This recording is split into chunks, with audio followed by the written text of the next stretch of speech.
लोग जिसे great snake समझते हुए आ रहे थे, दरअसल में वो ग्रेट स्नेक तो था ही नहीं।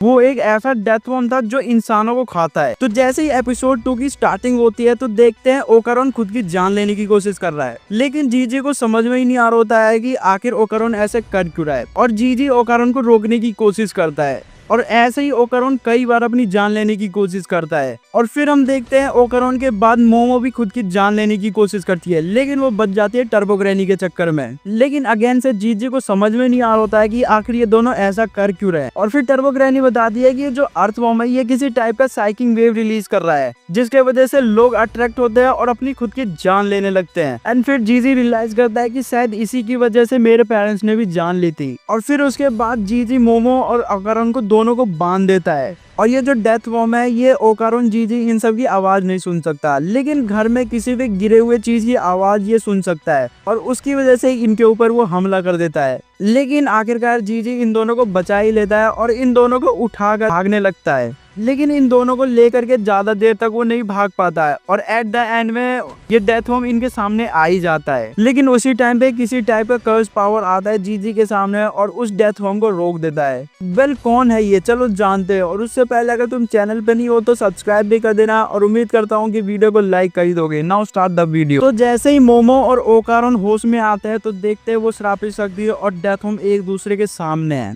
और तभी टर्बो ग्रैनी बताती है कि ये एक एविल आई है और इसकी श्रापित शक्ति उसके साइकिंग वेव को रोक रहा है। और ओकारोन ट्रांसफॉर्म होता है टर्बो फॉर्म में और वो जा करके डेथ वर्म के 2 टुकड़े कर देता है। लेकिन तभी देखते हैं कि वो डेथ वर्म दोबारा से रीजनरेट हो जाता है, और उसके रीजनरेशन को देख करके वो सारे भागने लगते हैं। एंड तभी एविल आई जीजी के ऊपर आकर के बैठ जाता है, और जीजी का आई कांटेक्ट होता है एविल आई से। और एविल आई की बैक स्टोरी काफी ज्यादा डार्क होती है, तो चलो जानते हैं एविल आई की बैक स्टोरी।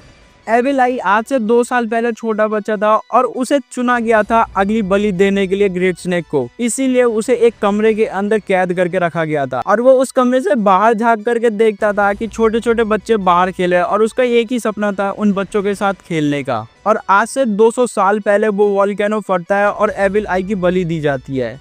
लेकिन उसकी बलि देने वाले और कोई नहीं, कीतो फैमिली होते हैं। और उस टाइम पे एविल आई की सिर्फ बॉडी जली हुई होती है, वो खत्म नहीं होता पूरी तरह से, और उसकी आत्मा भटकने लगती है इधर से उधर। और वो जिस घर में भी जाता था वहाँ के पेरेंट्स आत्महत्या कर लेते थे। ऐसे ही वो एक घर में गया था जहाँ पे एक छोटा बच्चा उसे देखा तो उसके पेरेंट्स ने खुदकुशी कर ली, और वो एविल आई सिर्फ बच्चों को ही दिखता था और किसी को नहीं दिखता था। और फिर उस छोटे बच्चे को कीतो फैमिली ने फिर से कैद करके रख लिया अगली बलि देने के लिए। लेकिन एविल आई उसे बचाने की कोशिश करता है, लेकिन वो उसे बचा नहीं पाता है, तो वो कसम खाता है कि वो सभी को मार देगा। लेकिन मोमो उस एविल आई को जीजी के ऊपर से हटाने की कोशिश करते हैं, लेकिन वो हटता ही नहीं है। और उसी टाइम पे जीजी मोमो से बोलता है कि तुम रुक जाओ, ये बुरा आदमी नहीं है। और फिर एविल आई जीजी को अपने कमरे तक लेके जाता है जहाँ पे वो कैद होता है। और जैसे ही ये सब धीरे धीरे नीचे जा रहे होते हैं, वो घर और भी ज्यादा पुराना होता जा रहा था।